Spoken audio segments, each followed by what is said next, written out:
आज हमने प्रोटेस्ट, जैसे कि आप सभी जानते हैं, कल जो लखीमपुर खीरी में जो विभत्स हत्याकांड हुआ है, वो भी बीजेपी के केंद्रीय मंत्री की गाड़ियों के द्वारा, उनके बेटे के गाड़ियों के काफिले के द्वारा, उनकी मौजूदगी में कई किसान मारे गए, कई किसान घायल हैं।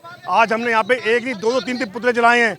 आज ये पुतले हमने हमारे गुस्से ने, अब हम विवेक खो चुके, अब हम इस समय हमारे से ये चीज़ नहीं देखी जा रही। जहाँ तक मैं बता रहा हूँ, पिछले 20-30 साल से हम भी सक्रिय हैं, 20 साल से ऐसा कांड कभी नहीं देखा, ऐसा कभी नहीं देखा। ऐसी हिटलरशाही सरकार, किसानों को रोने वाली सरकार, यही सरकार जो अभी बनी है इस देश में बीजेपी की। 2014 के चुनाव से पहले इनके लिए किसान भगवान था, किसान अन्नदाता था, किसान मतदाता था। आज ये उन्हीं किसानों को आतंकवादी कह रहे हैं, उन्हीं किसानों को दबा रहे हैं, कुचल रहे हैं, जान से मार रहे हैं।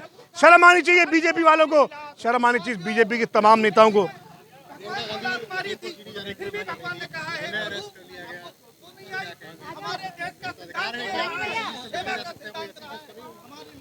प्रियंका गांधी सारे नियमों को पालन करते हुए जा रहे थे। वो गाड़ी में केवल 4-5 लोग थे और वो केवल अपने परिवार को संवेदना व्यक्त करने और किसानों से मिलने जा रहे थे। लेकिन इनके बीजेपी वालों के मन में चोर है, पेट में पाप है। इन्होंने उनको भी रोका और नेताओं को भी रोक दिया, बंद कर दिया, जाम कर दिया। पूरे और प्रदेशों के भी जो नेता आए थे सबको धक्का मुक्की करी है, हाथापाई करी है। देखिए, सिस्टम का दुरुपयोग ये सरकार कर रही है बीजेपी। कांग्रेस ने भी राज किया, हमने भी राज देखे हैं, कभी ऐसा नहीं हुआ। ऐसी बेलगाम सरकार, ऐसी हिटलरशाही सरकार सर कभी नहीं देखी हमने। और इस कल तो मानवता की हदें पार कर दी है सरकार ने, शर्मसार कर दिया मानवता को। ये किसान मारे हैं।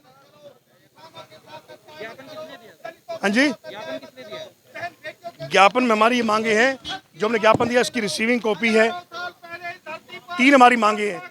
केंद्रीय मंत्री को बर्खास्त किया जाए, उसके बेटे जिसके ऊपर मुकदमा दर्ज किया उसको गिरफ्तार किया जाए, और तीसरा हरियाणा के जो मुख्यमंत्री है मनोहर लाल खट्टर, उनको भी बर्खास्त किया जाए। उन्होंने आग में घी का काम किया है। कल उनका एक वीडियो वायरल हुआ है, वो एक आरएसएस की मीटिंग अटेंड ले रहे थे। उन्होंने उस मीटिंग में ये कहा, अपने लोग तैयार करो, किसानों के बीच में जो लठ उठाए तो तुम भी लठ उठाओ, अंदर जाना पड़े तो तुम भी जाओ 3 महीने के लिए, तभी तुम नेता बनोगे। ये एक मुख्यमंत्री का बयान है, ये एक मुख्यमंत्री को शोभा देती है ऐसी बातें। धिक्कार है, ऐसे मुख्यमंत्री पे शर्म आनी चाहिए। ये जो आज प्रदर्शन किया है आपने देख लिया होगा, आप काफ़ी समय से हो यहाँ। असल में क्या है कि जो कल सीएम साहब ने भड़काऊ भाषण दिया है, मैं ये कहता हूँ कि सरकार का मुखिया अगर ये बात करे, ये कहे कि 500-700 आप ग्रुप फॉर्म लठैतों का इकट्ठा करो और जो भी किसान उनसे लड़ो, उनको लठ मारो, टिट फॉर टैट।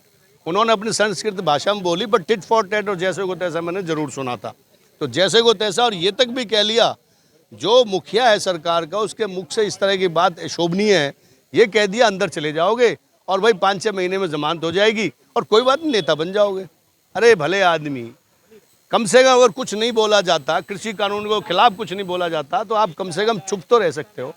आप चुप तो रह सकते हो, आप उल्टा भड़काऊ भाषण दे रहे हो। आप उसको उस धाराओं को भूल गए, इंडियन पीनल कोड की उन धाराओं को भूल गए जिसमें भड़काऊ भाषण देने में आपको जेल मिल सकती है, जेल हो सकती है। मैं खट्टर साहब आपसे ये कह रहा हूँ, तो इस तरह का भाषण देना बंद कर दो, और इस तरह से जो पैरेलल ग्रुप, आप पैरेलल लट्ठे तो इकट्ठे करने की कोशिश कर रहे हो, ये बिल्कुल बंद कर दो। नहीं तो आपको सड़कों पर देखना वो दिन दूर नहीं जब आपको लताड़ती हुई नजर आएगी पब्लिक।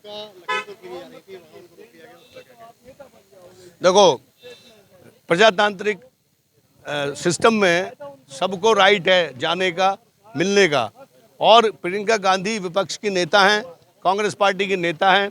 उनको वहाँ जाने से ये जो उनके साथ जो बदसलूकी करी, और सांसद दीपेंद्र हुड्डा जी के साथ जो बदसलूकी करी, ये बिल्कुल सबने देखी है। आपने मेरे से पहले देखी है, मैंने तो बहुत बाद में देखी होगी। इस तरह का जो बदसलूकी व्यवहार है, ये प्रजातंत्र को बिल्कुल मारते हैं और ये बर्दाश्त काबिल नहीं है। आप देखना, ये कृषि कानून जो काले, जिन पे किसानों की ये इस तरह की लाठियां बरसा रहे हैं, उनको मार रहे हैं और भड़काऊ भाषण दे रहे हैं, वो दिन दूर नहीं जब ये सरकार, ये लोग हैं जो सरकार में बैठे भागते नजर आ जाएंगे, आपको देखना। Thank you.